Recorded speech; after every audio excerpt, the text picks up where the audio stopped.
In this video, we'll discuss trans fats.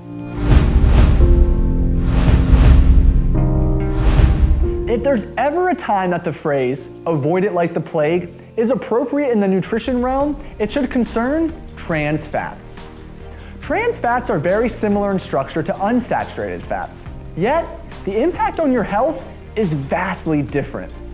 The difference lies in the structure of the double bond and how the hydrogen bonds are positioned. Trans fats are pro-inflammatory. They raise bad cholesterol, reduce good cholesterol, and eating them is associated with a greater risk for obesity, heart disease, and type 2 diabetes. Trans fats increase the shelf life and stability of processed foods. They also help such foods retain their proper taste and texture. The major source of trans fats is partially hydrogenated oil, but they're also found in processed foods such as cookies, cakes, donuts, baked goods, pizza, and spreads. Small amounts of trans fats are also found naturally in beef and dairy products. Federal regulation has cracked down hard on the use of trans fat in foods today. But despite this, trans fats still remain prevalent in many foods. If you see partially hydrogenated oil on an ingredients list, you're better off leaving that item on the shelf.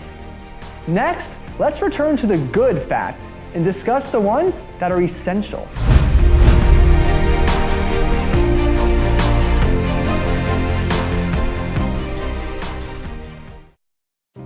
In this video, we'll discuss the essential fats.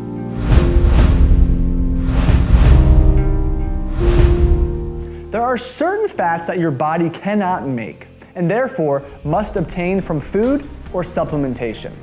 These are referred to as essential fats.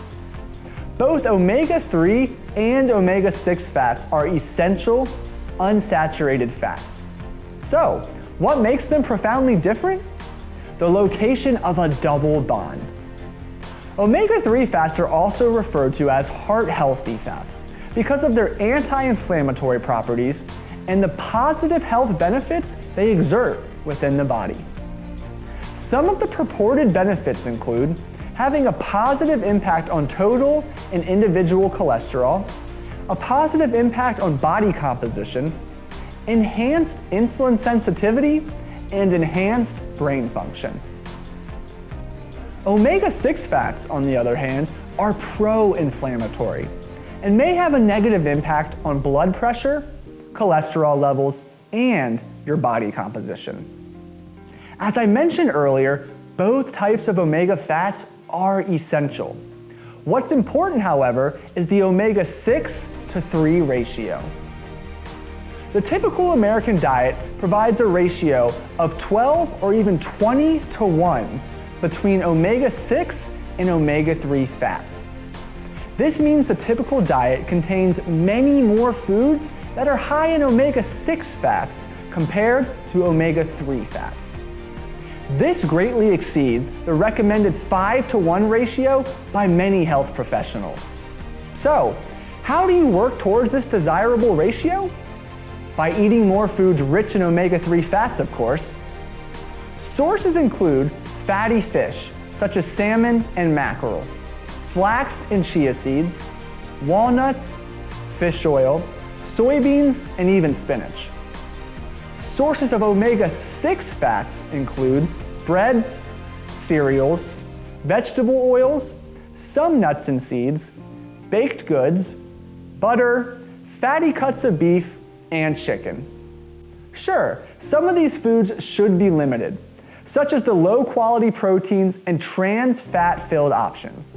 But some of these sources should still be eaten regularly, especially the high-fiber good stuff. Next, I want to further explore the heart-healthy benefits of omega-3 fats.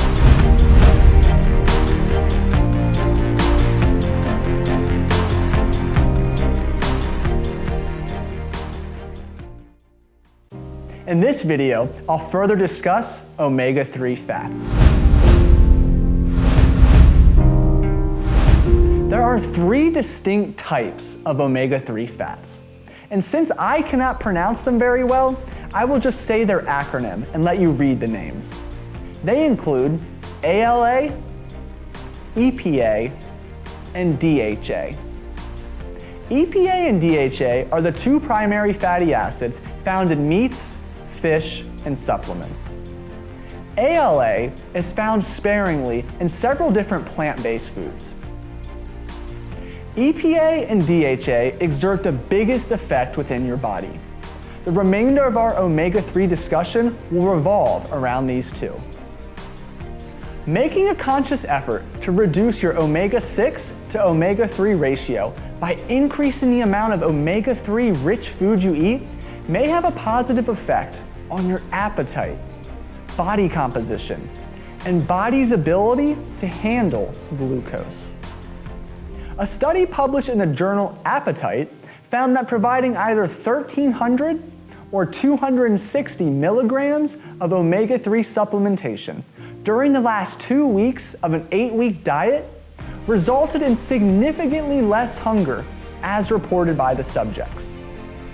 A study published in the American Journal of Clinical Nutrition observed significant improvements in body fat levels and blood cholesterol when pairing omega-3 supplementation with regular aerobic exercise.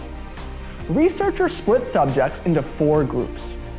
Each received one of the following combinations of treatment: sunflower oil, which is high in omega-6, sunflower oil plus exercise, omega-3 supplementation, or omega-3 plus exercise. The exercise program consisted of 3 days of brisk walking for 45 minutes each week. The omega-3 plus exercise group showed the greatest improvements in body composition and blood cholesterol levels. Researchers suspected this was related to a shift in fat metabolism in favor of increased breakdown and decreased storage. A study published in Scientific Reports found that eating more omega-3 rich foods to decrease this 6-to-3 ratio had a positive impact on insulin sensitivity and the body's ability to utilize glucose after a meal.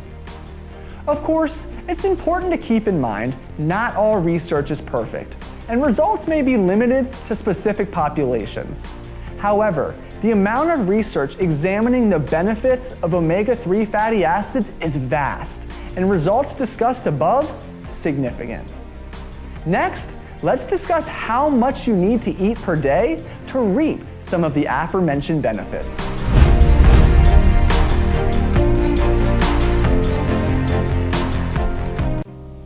In this video, we'll discuss your omega-3 needs and how supplementation can help you get there.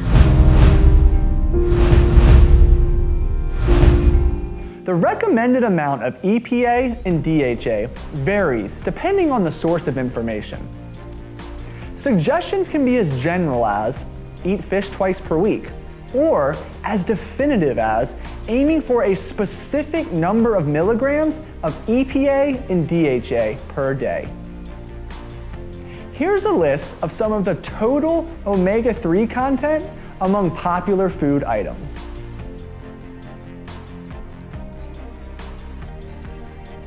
But remember, what we're really interested in is the EPA and DHA content, because ALA doesn't exert nearly the same effect.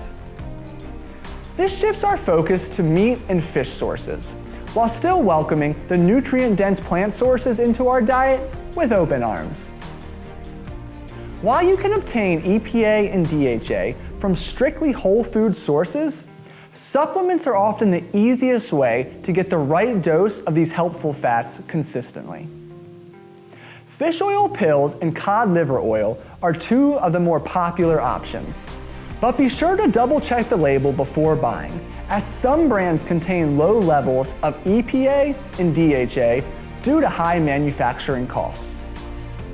Your choice of brand should contain between 500 and 1,000 milligrams of EPA and DHA per serving. For optimal absorption, take your omega-3 supplement with a fat-containing meal. For optimal keeping, store in a dark, cool place, such as the refrigerator, to prevent breakdown from light or heat. My recommendation for your daily omega-3 needs: supplement as described each day and eat omega-3 rich foods as often as you can throughout the week. Next, we'll discuss just how much fat you need to be eating in a day.